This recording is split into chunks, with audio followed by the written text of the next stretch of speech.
Magandang araw sa lahat ng ating mga kaibigang nanonood. Makabuluhan ang paggawa ng kabutihan sa sinuman sapagkat ito ay hindi makakalimutan kailanman.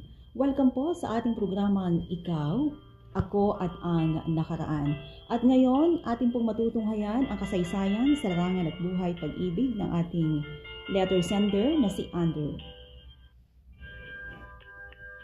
Dear Ate Che, bago pa man sumikat ang liwanag ng araw patungong silangan, ay nais kong ipaabot ang maayos kong pangungumusta sa iyo na sana ay nasa mabuti ka at dalangin ko sa may kapal.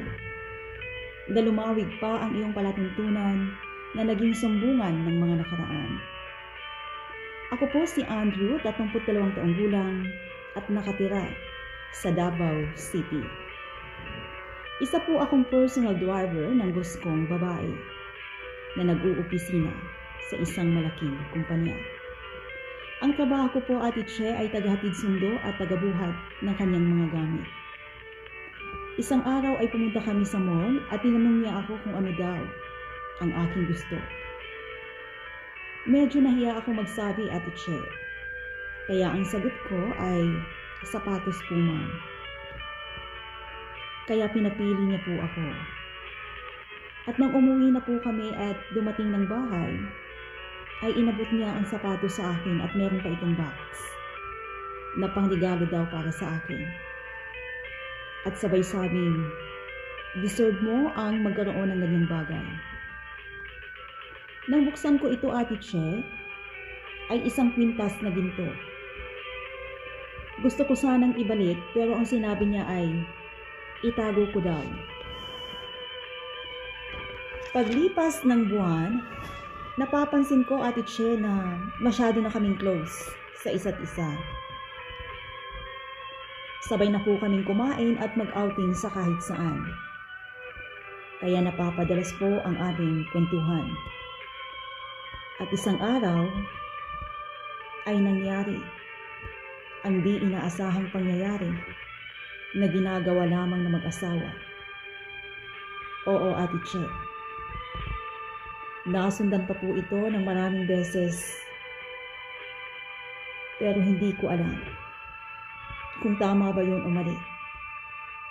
Nasundan pa po ng maraming beses ang mga bagay na ang dapat namang gumawa ay ang mag-asawa. Minsan naisip ko kung isa ba itong pagkakamali o sadyang pagmamahal. Pero mahal ko na siya, Ate Che.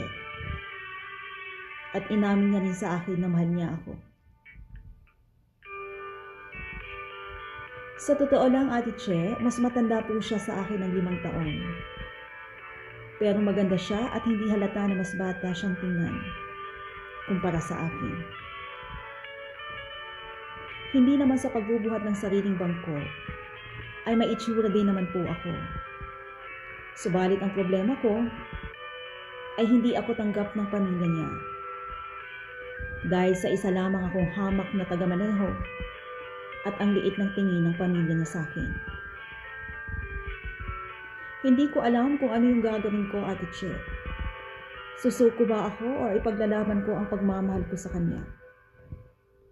Hanggang dito na lamang ang aking sulat at sana po ay mabigyan mo ako ng mabuting payo para sa katahimikan ng aking isipan.